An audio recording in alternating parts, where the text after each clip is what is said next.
cerca, conviértanse, escuchen su clamor. La luz en sombra brilla y nos despierta. Una voz en el desierto. Laudate Dominum omnes gentes. Alaben al Señor todas las naciones. Paz y bien en Cristo Jesús. Los saluda su hermano Padre Francisco Estrada Sandoval en este sexto continente, el continente virtual al que también somos enviados a evangelizar. Euntes docete omnes gentes. Vayan y enseñen a todas las naciones. Con alegría les comparto la meditación del Santo Evangelio de este segundo domingo de Adviento. Oración colecta. Oremos. Dios omnipotente y Padre misericordioso, haz que ninguna ocupación terrena sirva de obstáculo a quienes van presurosos al encuentro de tu Hijo. Antes bien, que el aprendizaje de la sabiduría celestial nos lleve a gozar de su presencia, Él que vive y reina por los siglos de los siglos. Amén. Proclamación del Santo Evangelio de nuestro Señor Jesucristo según San Mateo. Gloria a ti, Señor. En aquel tiempo comenzó Juan el Bautista a predicar en el desierto de Judea diciendo: Arrepiéntanse porque el reino de los cielos está cerca.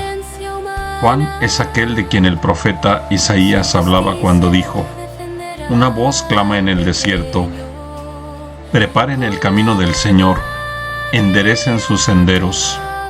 Juan usaba una túnica de pelo de camello, ceñida con un cinturón de cuero, y se alimentaba de saltamontes y de miel silvestre. Acudían a oírlo los habitantes de Jerusalén, de toda Judea y de toda la región cercana al Jordán. Confesaban sus pecados y él los bautizaba en el río. Al ver que muchos fariseos y saduceos iban a que los bautizara, les dijo: Raza de víboras, ¿quién les ha dicho que podrán escapar del castigo que les aguarda? Hagan ver con sus obras su arrepentimiento y no se hagan ilusiones, pensando que tienen por padre a Abraham, porque yo les aseguro que hasta de estas piedras puede Dios sacar hijos de Abraham. Ya el hacha está puesta a la raíz de los árboles, y todo árbol que no dé fruto será cortado y arrojado al fuego. Yo los bautizo con agua en señal de que ustedes se han arrepentido, pero el que viene después de mí es más fuerte que yo, y yo ni siquiera soy digno de quitarle las sandalias. Él los bautizará en el Espíritu Santo y su fuego. Él tiene el bieldo en su mano para separar el trigo de la paja. Guardará el trigo en su granero y quemará la paja en un fuego que no se extingue. Palabra del Señor. Gloria a ti, Señor Jesús. La Iglesia vive en Adviento. Esta es la esperanza que transforma la vida del mundo. Cada vez que comemos de este pan y bebemos de este cáliz, anunciamos tu muerte, Señor, hasta que vuelvas. Adviento, tiempo para despertar. El Adviento es el tiempo en que la Iglesia recuerda, celebra y anticipa la venida del Señor. Pero no lo hace como quien recuerda un hecho pasado, sino como quien vive continuamente en la tensión fecunda entre lo que ya se ha cumplido y lo que todavía esperamos. Cada Eucaristía lo expresa con fuerza. Anunciamos tu muerte, proclamamos tu resurrección. Ven, Señor Jesús. Cada vez que comemos de este pan y bebemos de este cáliz, anunciamos tu muerte, Señor, hasta que vuelvas. Esta frase, que es tanto profesión de fe como clamor de esperanza, nos recuerda que la Iglesia vive en Adviento permanente, esperando activamente la manifestación plena del Señor. San Agustín lo explicaba así: Cristo vino, viene y vendrá. Su primera venida nos salvó, su venida diaria nos sostiene, su venida final nos coronará. Este domingo la palabra nos invita a escuchar la voz que clama en el desierto, a permitir que Dios enderece lo torcido y haga brotar lo nuevo. El renuevo de Jesé, la era de la armonía y de la paz.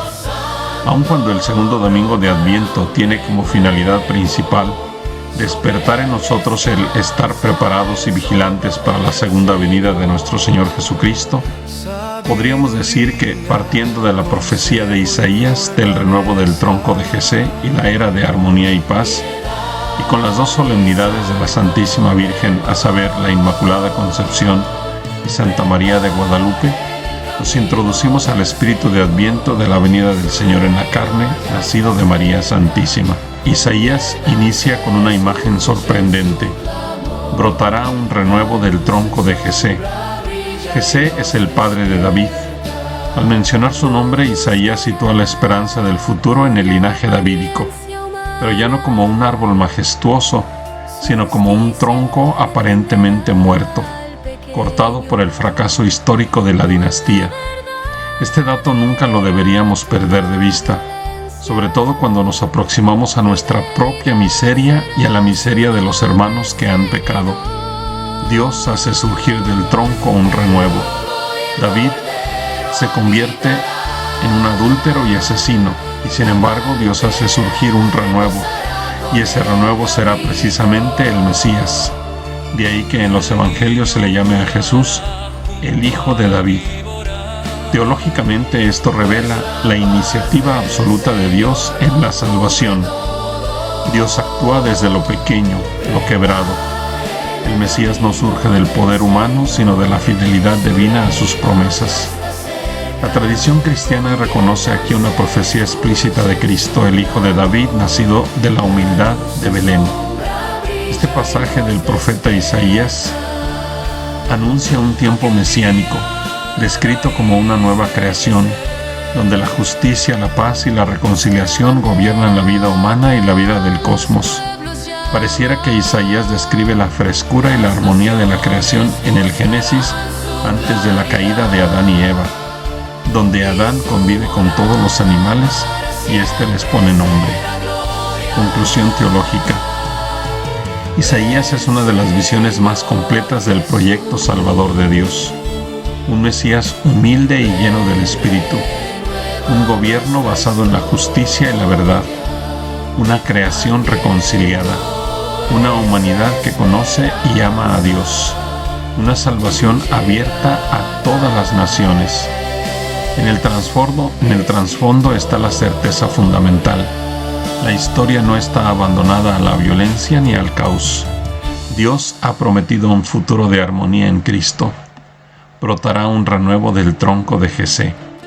Este renuevo es Cristo, quien cumple la promesa hecha a David, aun cuando la dinastía parecía un tronco muerto. Dios es fiel, incluso cuando el hombre es infiel. El Espíritu del Señor descansará sobre él. Nos recuerda la otra profecía del mismo profeta que Jesús proclamará en la sinagoga y que encontramos en el capítulo 4 de San Lucas. El Espíritu del Señor está sobre mí. En Jesús, el ungido y por tanto el Mesías, el Cristo, ungido por el Espíritu Santo, el mismo Espíritu que unge, consagra a Jesús cuando Él sale de las aguas bautismales del Jordán, y el Espíritu Santo se posa sobre Él, y que describe los dones con los que se ve colmado Jesús en su misión mesiánica, y que nosotros recibimos en el sacramento de la confirmación. Espíritu de sabiduría e inteligencia, espíritu de consejo y fortaleza, espíritu de piedad y de temor de Dios. Estos dones revelan que el Mesías no gobierna con poder armado, sino con la autoridad del Espíritu Santo. San Ireneo veía en esta profecía el retrato perfecto del Cristo que trae la recapitulación de todas las cosas. En él, decía San Ireneo, Dios restaura la armonía que se había roto por el pecado. Luego viene la famosa y bellísima visión de la reconciliación cósmica. Habitará el lobo con el cordero, la pantera se echará con el cabrito, el novillo y el león pasarán juntos, y un muchachito los apacentará. La vaca pastará con la osa y sus crías vivirán juntas. El león comerá paja con el buey. El niño jugará sobre el agujero de la víbora. La criatura meterá la mano en el escondrijo de la serpiente. No harán daño ni estrago por todo mi monte santo, porque así como las aguas colman el mar, así está lleno el país de la ciencia del Señor. Aquel día la raíz de Jesé se alzará como bandera de los pueblos. La buscarán todas las naciones y será gloriosa su morada. Hasta aquí la profecía de Isaías. No es un sueño ingenuo, es la imagen del mundo que Dios quiere y que Cristo inauguró. Aunque no se ha manifestado plenamente, a lo largo de la historia de 2000 años de la Iglesia, entre luces y sombras, como ha peregrinado, cuando los discípulos misioneros de Jesucristo han sido, por la gracia de Dios, auténticos seguidores de su Señor, se ha realizado la profecía de Isaías, si bien no plenamente, puesto que vamos aún en camino, en peregrinación. Podríamos pensar en las primeras comunidades cristianas, en pleno imperio romano, cuando los esclavos, las viudas, los pobres, los enfermos, los pobres, eran considerados menos que objetos desechables. La Iglesia fue la que incursionó en el concepto de persona que no existía en la sociedad y persona como imagen de Dios, independientemente de la raza, la condición social y la religión. Así también sucedió en los países llamados bárbaros. En el medioevo, San Francisco de Asís, como ninguno en la historia después de Jesucristo, nos mostró no solo a los seres humanos como hermanos, sino a la misma creación, el hermano Sol, la hermana Luna, las hermanas estrellas. Se sabe que él cuidaba especialmente de los seres más débiles. ¿Y cómo no mencionar la llegada del Evangelio a lo que hoy es América? Aunque la leyenda negra quiera enlodar la magnífica labor humanizadora de los misioneros y sobre todo la aparición de Santa María de Guadalupe, que trajo paz e identidad en su dulcísimo rostro mestizo, sirviéndose de un indígena y dando el mensaje en náhuatl, con las connotaciones culturales propias de un idioma que es el lenguaje de un pueblo. Solo para citar otra de miles de muestras, recordemos la labor de San Damián de Molokai, el apóstol de los leprosos, quien en lo que se llamaba la isla maldita en el archipiélago de Hawái, transformó aquel infierno en un paraíso terrenal, dignificando a los que se consideraban el desecho de la sociedad. Podríamos decir, por tanto, que un buen medio para discernir la presencia de Cristo en una persona, en una familia, en una parroquia, en una diócesis, en un país, sería el confrontarnos con la visión profética de Isaías sobre la restauración de la creación y de la era de la paz. Un buen propósito de este Adviento podría ser tener como programa de vida la visión de Isaías, la creación que convive con el ser humano en armonía, la paz y la fraternidad humana, para que el fruto máximo sea, aquel día la raíz de Jesé se alzará como bandera de los pueblos, la buscarán todas las naciones y será gloriosa su morada. El Concilio Vaticano II enseña: la esperanza de una tierra nueva no disminuye la importancia de construir esta tierra, sino que la ilumina.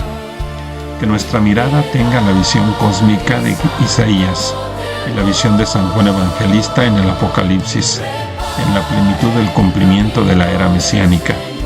Vi un cielo nuevo y una tierra nueva, porque el primer cielo y la primera tierra habían desaparecido y el mar ya no existía. Apocalipsis 21:1. La solemnidad de la Inmaculada Concepción de la Santísima Virgen nos recuerda el prototipo de la humanidad que Dios quiere. En ella encontramos la realización plena de discípula de Jesucristo, tal como lo dice San Pablo en la carta a los Efesios. Dios Padre nos eligió en Cristo desde antes de la creación del mundo, para que fuéramos santos e inmaculados ante Él por el amor. Adviento no es evasión espiritual, es compromiso activo con la justicia, la paz y la reconciliación, porque sabemos hacia dónde se dirige la historia. El Salmo 71 nos presenta al Rey que defenderá al pobre, un salmo profético que nos proporciona otra dimensión de la presencia de Cristo el ungido, el Rey Mesías, con acciones concretas y de impacto social.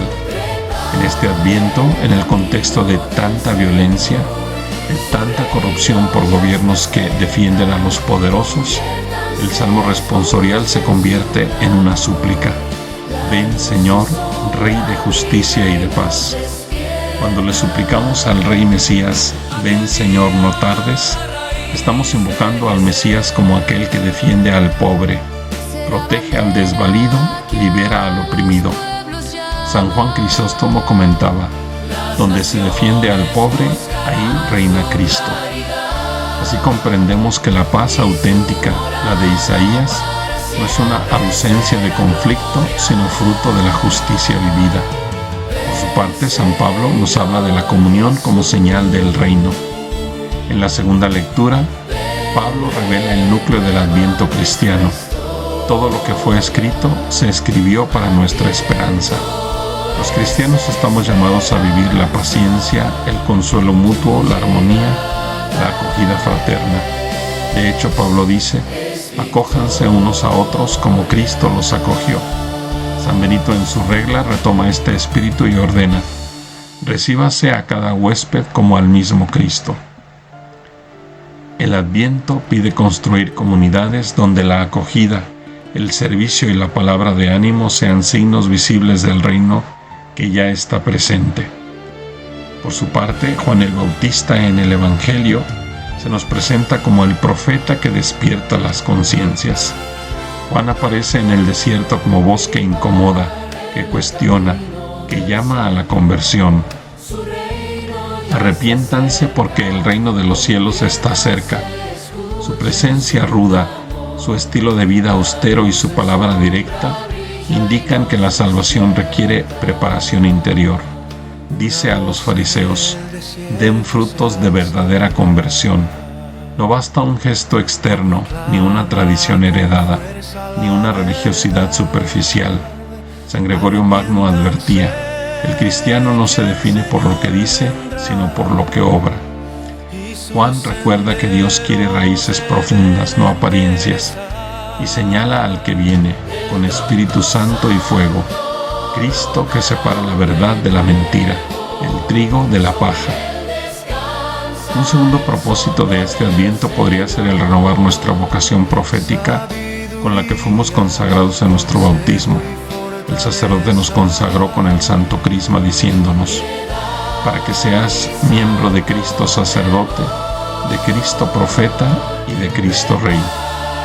El mundo de todos los tiempos necesita profetas como Isaías que nos muestran la visión verdadera del proyecto que el Padre Celestial en Cristo y con la unción del Espíritu Santo tiene para las naciones, y no tanto los proyectos de gobiernos opresores o gobiernos que dan pan y circo para manipular la voluntad y la libertad del pueblo. El mundo necesita profetas como Juan, que griten en el desierto, no solo con la voz, sino sobre todo con el testimonio de la propia vida.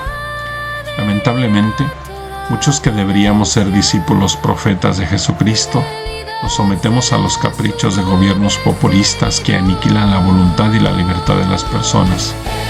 Pero le pedimos al profeta Isaías que nos muestre su visión cósmica para restaurar todo en Cristo. A Juan le pedimos que nos hable con toda la potencia de su voz en el desierto de nuestro corazón, para que enderecemos los senderos, preparemos el camino y como él e Isaías, seamos quienes mostremos al mundo el proyecto del Padre Celestial, de la fraternidad entre todas las naciones, omnes gentes, la armonía de la creación y la paz, fruto del brote del tronco de Jesé. La Iglesia en Adviento permanente. En la Santa Misa proclamamos: cada vez que comemos de este pan y bebemos de este cáliz, anunciamos tu muerte, Señor, hasta que vuelvas. No es un detalle litúrgico, es la identidad de la Iglesia que vive agradecida por lo que Cristo ya hizo, que vive sostenida por su presencia actual y que espera vigilante su venida definitiva. Por eso toda la vida cristiana es Adviento: esperar con fe, trabajar por la justicia, vivir en comunión, preparar el camino del Señor en lo concreto de la vida. Preguntas para reflexionar. ¿Qué senderos torcidos en mi vida necesitan ser enderezados? ¿Qué actitudes muestran que aún no he trabajado suficientemente para instaurar el proyecto de Dios Padre, como lo muestra la visión cósmica de Isaías? ¿Mi manera de hablar y actuar construyen armonía o división? ¿Cómo puedo ser artesano de paz en mi familia, trabajo y comunidad? ¿En qué gestos concretos puedo defender al pobre, al pequeño, al vulnerable? ¿Vivo realmente como alguien que espera al Señor? ¿Mi vida refleja la alegría de un reino que ya ha comenzado? ¿Cómo vivo mi relación con la Santísima Virgen a la luz de estas dos solemnidades, la Inmaculada Concepción y Santa María de Guadalupe? Señor Jesús, renuevo que brota del tronco de Jesé, luz que ilumina nuestras sombras, palabra que llama en el desierto, derrama sobre nosotros tu Espíritu para que nuestra vida sea signo del reino que ya ha comenzado y que esperamos en plenitud. Haznos instrumentos de paz, defensores del pobre, constructores de fraternidad, testigos fieles de tu Evangelio en medio del mundo. Que nuestra fe en ti muestre al mundo la armonía y la paz entre los seres humanos y la creación. Que la Santísima Virgen Inmaculada, modelo de la Iglesia, nos inspire para vivir el proyecto del Padre, ser santos e inmaculados por el amor. Que la presencia de Santa María de Guadalupe, María Inmaculada, nos enseñe a ser instrumentos de paz. Que su presencia maternal renueve en América los valores del Evangelio. Que la visión de Isaías inspire nuestros pasos. Que la voz de Juan despierte nuestro corazón y que la Eucaristía mantenga viva nuestra esperanza, diciendo siempre, profesando nuestra fe: cada vez que comemos de este pan y bebemos de este cáliz, anunciamos tu muerte, Señor, hasta que vuelvas. Amén. Oremos por nuestro Santísimo Padre, el Papa León. El Señor lo conserve, le dé la vida, lo haga feliz en la tierra y no lo entregue en manos de sus enemigos. Que tu mano proteja a tu escogido, al hombre que tú fortaleciste. El Señor esté con ustedes, y que la bendición de Dios Todopoderoso, Padre, Hijo y Espíritu Santo, descienda sobre ustedes y con ustedes permanezca siempre. Amén. Viva Cristo Rey y Santa María de Guadalupe. Amén. Maranatá, ven Señor Jesús.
Jesús.